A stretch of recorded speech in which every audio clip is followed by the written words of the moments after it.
Toxic people exist on a spectrum, and their presence can deeply affect our mental, emotional, and even physical health. What's often misunderstood is that these effects are not purely psychological. They are deeply embedded in our neurobiology.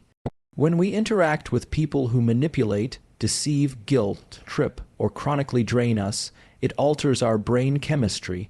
It ramps up our cortisol levels, disrupts our dopamine balance, and affects the neural circuits responsible for threat detection and emotional regulation. The result is that we become hypervigilant, anxious, depleted, and over time, resentful of our own inability to take control of our boundaries. Now, let's think about how our brain handles social pain. The same brain structures that process physical pain, the anterior cingulate cortex, for example, are activated when we experience social rejection or manipulation. That means our nervous system doesn't distinguish too much between a toxic relationship and a physical injury. We carry the impact in our body: disrupted sleep, weakened immune function, shallow breathing, racing heart. All of these are physiological consequences of allowing toxic dynamics to persist in our lives. So the question becomes, what do we do to disrupt that? What is the one thing, backed by neuroscience and observable behavioral outcomes, that we can do once and do effectively to ensure that toxic people no longer have a grip on our psychology? It's this: we must train our nervous system to stop signaling value to toxicity.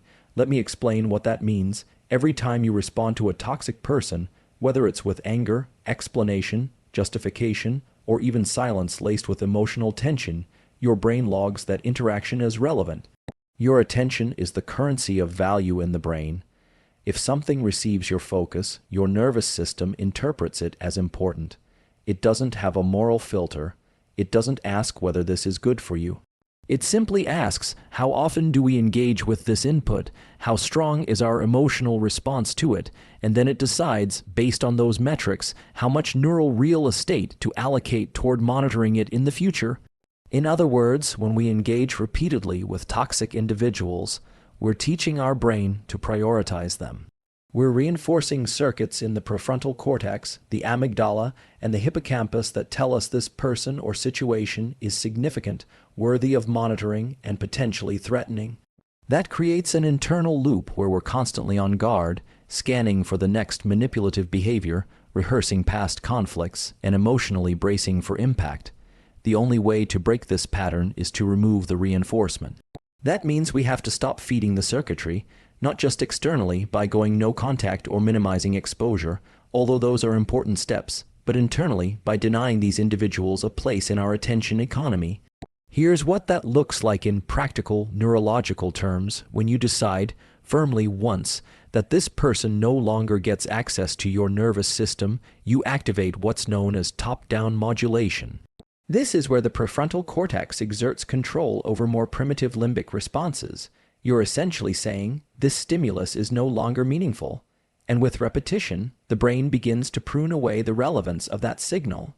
This is neuroplasticity in action. It's the same principle that allows us to forget things we no longer think about. The brain, being efficient, deallocates resources when something is no longer reinforced. This process is not instantaneous, but it is transformative. To do this effectively, you need to pair two mechanisms: behavioral boundary setting and neurological reconditioning. The behavioral part is straightforward, though not easy. You stop replying, you don't argue, you don't seek closure. You don't peek at their social media, talk about them with others, or rehearse imaginary confrontations in your head. Every one of those behaviors is a reinforcement loop. It tells your brain, this still matters. So the first step is a radical form of disengagement. The neurological part involves something called attentional redirection. Every time your mind drifts toward that person, whether out of anger, nostalgia, guilt, or curiosity, you gently but firmly redirect your focus. You might use breathwork to calm the physiological arousal. You might engage in a task that demands cognitive attention. You might visualize a literal off switch being flipped in your brain. These aren't tricks, they are mechanisms of rewiring. The more you do it, the less emotionally reactive you become. Over time, the memory of that person still exists, but the emotional charge attached to it fades. The brain no longer tags it as urgent, dangerous, or valuable. What's particularly important here is that you make this decision once. Not daily, not conditionally, not let's see how it goes. Your brain thrives on clarity. When you make a definitive choice, it reduces cognitive ambiguity, which lowers stress, the limbic system calms down, the frontal cortex can take the reins, and most importantly, you begin to reestablish autonomy over your mental and emotional landscape. One of the challenges people face in doing this is the social narrative around forgiveness, understanding, and empathy. These are valuable human traits, no doubt, but when misapplied, especially toward people who have demonstrated a repeated pattern of emotional harm, they become enablers of dysregulation. From a neurobiological standpoint, empathy is costly. It consumes cognitive and emotional bandwidth. If you continuously extend empathy towards someone who exploits it, your brain starts to collapse under the weight of moral confusion. This activates the conflict monitoring system in the anterior cingulate cortex, creating internal tension. You feel torn between what you think you should feel and what your body is clearly telling you through stress responses. So, the most biologically sound strategy is clarity, not cruelty, not hatred. Just a firm, compassionate acknowledgement that this interaction is no longer congruent with your health. And the moment you internalize that, not just think it, but embody it, the neural change begins. What's fascinating is that when you successfully remove your emotional attention from a toxic person, you become invisible to their pattern-seeking behavior. These individuals often rely on provoking emotional responses. They scan for signs of vulnerability, for reactivity, for any signal that their tactics are working. But when your nervous system no longer lights up in response to them, they lose their grip. It's not just that you're ignoring them, it's that you've neurologically trained yourself not to be stimulated by them. That's the equivalent of becoming undetectable to their psychological radar. This is not a theory. It's how threat systems work. If you're no longer perceiving a stimulus as relevant or threatening, your defensive systems quiet down, you regain energy, your cognition improves, your sleep deepens, your mood stabilizes. Why? Because your brain is no longer allocating precious resources to monitoring a non-constructive, emotionally destabilizing stimulus. Think of your mind as a real estate map. Every thought, memory, and person occupies space. And the more emotionally charged something is, the more expensive that property becomes. Toxic people take up space not because they deserve it, but because we allow the emotional charge to persist. Once you remove that charge, once you divest emotionally and neurologically, that space becomes available again for healing, for focus, for joy. There's another layer to this process that's worth mentioning: identity. When you're entangled with a toxic person, your sense of self often becomes distorted. You start to internalize their projections, their criticism becomes your self-doubt, their manipulation becomes your guilt. And over time, the neural maps that define your self-image become confused. You begin to question your worth, your memory, your emotional responses. This is not just psychological, it's physiological. Your brain's representation of self becomes entangled with their influence. When you remove that influence, the brain begins to recalibrate. New self-representations emerge. You start to see yourself more clearly, not through the lens of someone who sought to control you, but through the lens of your own grounded awareness. That clarity leads to confidence. Not performative, external confidence, but an internal knowing that you are no longer at the mercy of someone else's emotional agenda. Here's the paradox. The moment you no longer care whether they see your worth is the moment you reclaim it fully. Because it is no longer contingent, it is no longer conditional, it is neurologically independent. This is the power of a singular, definitive act of disengagement. It's not passive, it's not avoidance. It's one of the most active things you can do. You're rerouting neural pathways, reclaiming cognitive bandwidth, recalibrating your emotional systems. You're becoming a better steward of your attention, which is the most valuable resource you have.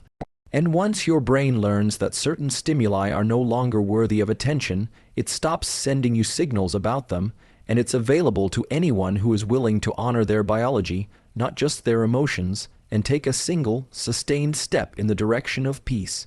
Freedom, in the neurological sense, is not simply the absence of distress. It is the presence of internal coherence. When you remove toxic people from your life, not just physically but mentally and emotionally, what you gain is not merely peace but alignment. Your thoughts, your values, your body, and your emotions begin to sync again. That coherence leads to physiological stability, heart rate variability improves, inflammatory markers decrease, and the parasympathetic nervous system is better able to regulate stress. Let's talk about the physiology for a moment.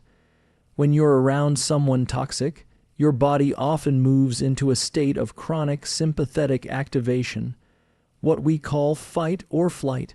Even if you're not overtly anxious, your system is on edge, reactive, constantly anticipating the next subtle attack, the next jab masked as a joke, the next guilt trip disguised as care. This baseline state of stress reshapes your hormonal patterns. Cortisol becomes dysregulated, often either elevated throughout the day or unpredictably spiking in the evenings or early morning. Over time, this can alter your brain's architecture, especially in areas responsible for memory, emotional regulation, and decision-making. But when you remove that chronic stimulus, when your body no longer has to anticipate or defend, you begin to see a shift. The prefrontal cortex, responsible for executive function, re-engages. You think more clearly. Your hippocampus, which helps with memory and emotional context, begins to rebuild capacity. The amygdala, which was hyperactive under threat, quiets down. You start to feel like yourself again. Not the version of yourself that was in constant defense mode, but the version that is relaxed, focused, and fully alive. You might notice your sleep improves, not just in quantity, but in depth. This is because your nervous system no longer has to remain partially vigilant through the night. You're not subconsciously preparing for emotional attacks or decoding mixed signals. Your circadian rhythm stabilizes and your dreams become less anxious and more symbolic, more integrative. Your body is healing, yes, but so is your mind's narrative about the world. This is critical. Toxic people don't just hurt you in the moment. They shape your worldview. They condition you to believe that unpredictability is normal, that love comes with conditions, that your voice must be small to maintain peace. These beliefs don't live in the abstract. They're embedded in neural pathways. They become reflexes. You expect disappointment. You anticipate criticism. You second guess your joy. When you disengage, when you truly stop signaling value to toxicity, those neural patterns begin to weaken. But here's the part that requires patience. Your brain won't instantly accept this new reality. It might crave the old pattern, not because it was good, but because it was familiar. The brain values prediction. Even a toxic routine is still a routine, so you might feel restless at first. You might feel the urge to re-engage, to check in, to test whether your absence has been noticed. This is not weakness, it's withdrawal. It's your neural pathways looking for their next hit of drama. Induced dopamine. The key here is to observe this craving without obeying it. Notice the thoughts, notice the feelings, don't suppress them. Don't fight them, just refuse to follow them. Over time, the craving fades, the circuit atrophies, and what takes its place is a deeper sense of calm, not just emotional calm, but neurological stillness. Your body stops bracing, your breathing deepens, you find yourself experiencing moments of joy without the inner commentary that says, but what if this doesn't last? Because now it can last. You've removed the destabilizing force. It's also important to understand that some toxic people operate subtly. They're not overtly cruel or explosive. They're charming. They appear concerned. They use gaslighting, intermittent reinforcement, and passive aggression to manipulate your nervous system into a state of confusion. That confusion is not just emotional, it's neurobiological. Your brain struggles to map a consistent emotional pattern to the relationship. One moment you're receiving praise, the next you're being subtly undermined.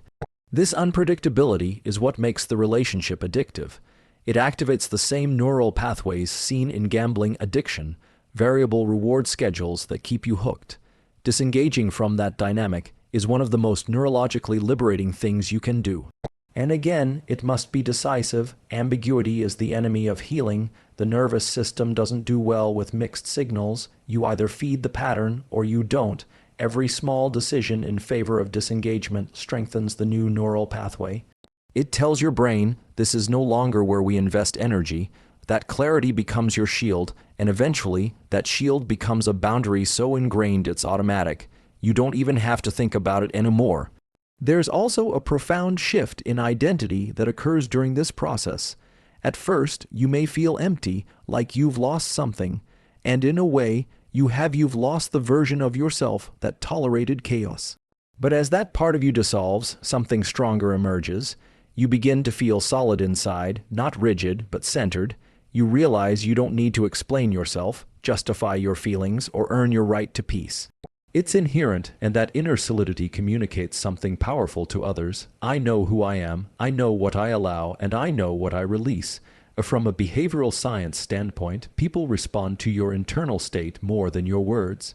When you've trained your nervous system not to react to toxicity, not even internally, it sends a nonverbal signal to the world. That signal says, this person cannot be manipulated. And because manipulative individuals thrive on reaction, they often don't even bother. You've become what some researchers call a non-reinforcing target. There's no return on investment for engaging with you, and just like that, toxic people, whether consciously or not, begin to disappear from your life. This isn't magic, it's biology, it's neuroplasticity doing its work, and it doesn't require confrontation, revenge, or closure. Those are often distractions. The real work happens inside the neural architecture. Every breath you take that isn't consumed by someone else's dysfunction is a statement. I reclaim my space. Every moment you redirect your attention away from chaos and toward presence is a vote for the life you are building, not the one you've escaped.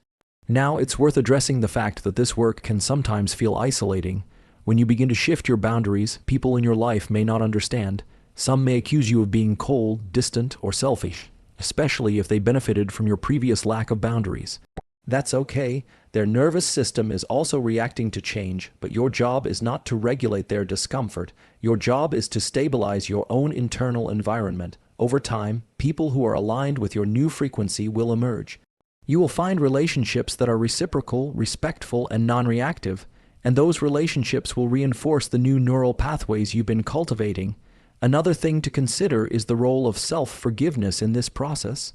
Many people, after disengaging from toxicity, experience waves of regret. Why did I stay so long? How did I let them in? What was wrong with me? These questions, while common, are counterproductive. They activate the same self-judging networks that the toxic person once fed. The truth is, your nervous system did exactly what it was trained to do: seek connection, avoid conflict, minimize threat. That's not a flaw, that's a survival mechanism. Now you're retraining it, and that's something to celebrate. Your brain is not static, it changes in response to experience, and now you're choosing new experiences. You're choosing boundaries, you're choosing inner peace. You're choosing to starve the circuits that once kept you in cycles of confusion and pain. And every time you do, you shift not just your own future, but potentially the future of those around you. Because regulated people help regulate others, calm is contagious, so is clarity. This doesn't mean you'll never encounter toxic people again. It means you'll recognize the signs more quickly. You'll feel the physiological response: tight chest, shallow breath, cognitive fog, and instead of rationalizing it, you'll listen, you'll take that as data, and you'll act not from panic, but from grounded awareness. That's what we call integration. You're no longer just surviving. You're interpreting, adjusting, and moving in alignment with your internal compass. And perhaps the most profound effect of all is what happens to your sense of time. When you're entangled in toxic relationships, your sense of time becomes distorted. Days blur, weeks feel heavy. You're constantly playing catch-up emotionally, mentally, physically. But when you free your nervous system from that constant drain, time begins to open up again. You experience spaciousness, you notice beauty, you become more present with your senses, more engaged with your goals, more responsive to your own needs. Your brain is no longer hijacked by someone else's chaos. It is working for you again, not against you. This spaciousness is not empty, it's fertile. It's the ground in which creativity, ambition, love, and self-trust take root, but it only grows in the absence of chronic emotional disturbance. So the question becomes, what are you willing to let die so that something new can live? What old neural pattern, what dysfunctional bond, what addictive cycle are you finally ready to deactivate? The science is clear. Your brain will follow your attention. Your nervous system will adapt to your choices, and your life will begin to reflect the energy you no longer waste on people who feed on your peace. And all of that, every change, every shift, every layer of freedom begins the moment you decide to do one thing fully and once. Stop signaling value to those who thrive on draining you. You don't have to shout it. You don't have to prove it. You simply live it quietly, consistently, completely, and when you do, you don't just become free. You become untouchable when you stop signaling value to toxic people. You don't just reclaim your time or your energy. You reclaim your entire nervous system. This is not about punishment or revenge. It's about restoration. It's about choosing peace over chaos, clarity over confusion, and coherence over emotional fragmentation. Your nervous system was never designed to be in a constant state of defense. And once you remove yourself from environments and relationships that keep you locked in survival mode, something incredible happens. Your biology begins to trust you again. Your body stops bracing. Your mind starts to expand. You begin to feel safe inside your own life. This kind of freedom isn't loud. It's not dramatic. It's not something you post about. It's felt deeply, steadily in the quiet of your breath, the steadiness of your heart, and the sharpness of your focus. The world will notice the shift, but you won't need their approval, because now you've learned to value the most sacred signal of all, your peace.